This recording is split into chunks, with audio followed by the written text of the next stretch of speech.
मी आज बनवले लहान मुलांसाठी आणि सर्वांना सुद्धा आवडणारी अशी टम फुगणारी गोड पुरी बनवलेली आहे।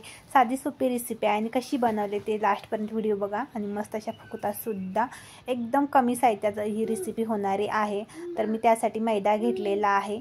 इकडे बघा तुम्ही जितकी घरात माणसं असतील त्याप्रमाणे मैदा घ्या, दूध, साखर आणि तूप घेतले आणि तळायसाठी तेल घेतलेला आहे। आणि झटपट होणारी ही रेसिपी आहे, काही जास्त टाइम वगैरे लागत नाही। सकाळी तुम्ही मुलांच्या टिफिनला सुद्धा देऊ शकतो किंवा हसबंड कामावरती जात असेल तर त्याच्यासाठी सुद्धा तुम्ही बनवू शकताय। तर चला, मी दुधामध्ये साखर भिजत ठेवलेली आहे। साखर अशी विरघळून घ्यायची आहे पूर्णपणे। सगळ्यात अगोदर काय करायचं, तूप गरम केलेलं आहे मैद्यामध्ये घालायचं आणि मळून घ्यायचं आहे। सगळे एकजीव करून घ्यायचं आहे। सगळ्यात अगोदर तूप मी एकजीव केलेला आहे तूप मैद्यामध्ये। आता काय करायचं, आपण हे दूध ठेवलेलं, साखर विरघळलेली आहे, जसं आपल्याला लागेल तसं घ्यायचं आहे। कारण मैद्यामध्ये दूध किंवा आपण जे पाणी वापरतो ते कमी लागतं, त्याच्यामुळे आपण लागेल तसं घ्यायचं आहे, एकजीव करायचं आहे। तुम्ही पिठी साखर सुद्धा घेऊ शकताय, माझ्याकडे आणि गूळ सुद्धा घालू शकता। माझ्याकडे गूळ नव्हता म्हणून मी साखर वापरलेली आहे। आपण जसं शंकरपाळ्याचं पीठ मळतो तसंच हे सुद्धा पीठ मळायचं आहे। जेवढं पीठ चांगलं मळाल तेवढे खुसखुशीत होतात।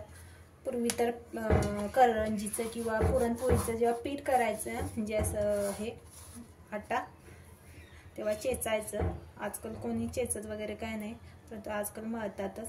जसं लागेल तसं आपण ह्याच्यातलं दूध घ्यायचं आहे। मी सांगितलेलं आहे की मैद्यामध्ये जास्त पाणी किंवा दूध लागत नाही, आपण थोडं थोडं घेत राहायचं आहे।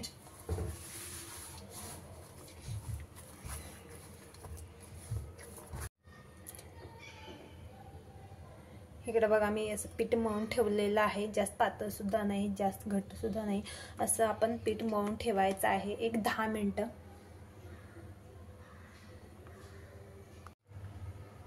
हे 10 मिनिटं झालेलं आहे। 10 मिनिटानंतर पीठ बघा मस्त असं फुगलेलं आहे। आणि आपण ह्याच्यावर ओला कापडा सुद्धा ठेवू शकतो किंवा काही झाकण किंवा आपलं भांडं वगैरे काय पण ठेवू शकता तुम्ही, परंतु झाकून ठेवायचं आहे। असं लांबट करून घेतलेलं आहे, असे मोठे मोठे गोळे करून घ्यायचे आहे। बघू शकता,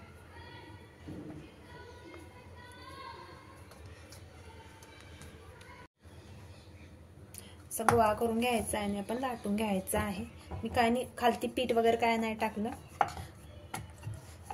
कारण तूप टाकल्यामुळे खाली चिकटत वगैरे काही नाही। अशी मोठी पोळी करून घ्यायची आहे किंवा चपातीसारखं आपण चपाती लाटतो त्याप्रमाणे लाटून घ्यायचं आहे। अशी मी लाटून घेतलेली आहे। इकडे बघा खाली चिकटली सुद्धा नाही, आणि आपण तेल किंवा तूप किंवा डालडा वगैरे घातलं तर खाली असं चिकटत वगैरे कायच नाही। इकडे बघा, तर ही वाटी आहे म्हणजे कटोरी, त्या कटोरीनं मी अशा पुऱ्या करून घेणार आहे, म्हणजे दिसताना कसे आपल्याला एकजीव छान दिसतात। इकडे बघा असं गोल छान दिसते, असे खूप छान दिसते। त्याच्यानंतर असं आपण काढून घ्यायचे आहे। इकडे बघा असं मस्त दिसते पुरी। आपण जशा पुऱ्या करतो त्याचप्रमाणे करायचे आहे, परंतु मी वाटीचा आकार दिलेला आहे। असं छानपैकी म्हणजे दिसतात सुद्धा असे खूप छान। तर मी अशा सगळ्या पुऱ्या करून घेते। तोपर्यंत मी सगळ्या अशा पुऱ्या लाटून घेतलेल्या आहेत। टाइम आपला वाचतो आणि एक सुद्धा तुम्हाला पुरी दिसणार नाही की चिकटलेली आहे, कारण त्याच्यामध्ये मी तूप वगैरे टाकलेलं असल्यामुळे चिकटलेलं नाही।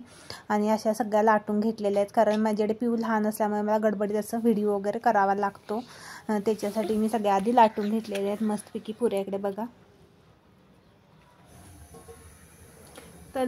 तर इकडे तेल गरम झालेलं आहे आणि आपण तेल गरम झालंय काय बघू, थोडंसं हे घेतलेलं आहे त्याच्यात पिठामधलं कणिक, हे बघा म्हणजे तेल आपलं गरम झालेलं आहे। आपण असे करत असतो, काय म्हणजे तळायचं वगैरे असेल तर थोडंसं आपण आधी त्यामध्ये सोडतो आणि बघतो की तेल गरम आहे का नाही। बघा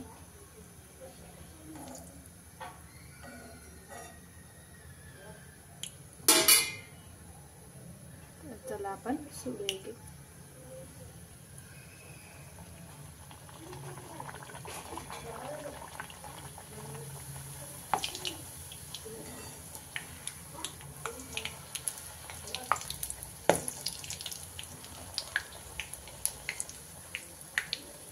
अशा मस्तपैकी फुगायला सुद्धा लागलेले आहेत.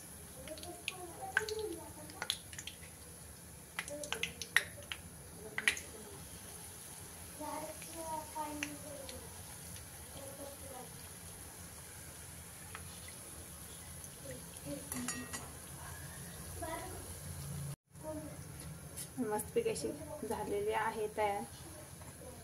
तुम्हाला जसा कलर आवडतो त्याप्रमाणे तुम्ही त्याच्यामध्ये तळू शकता.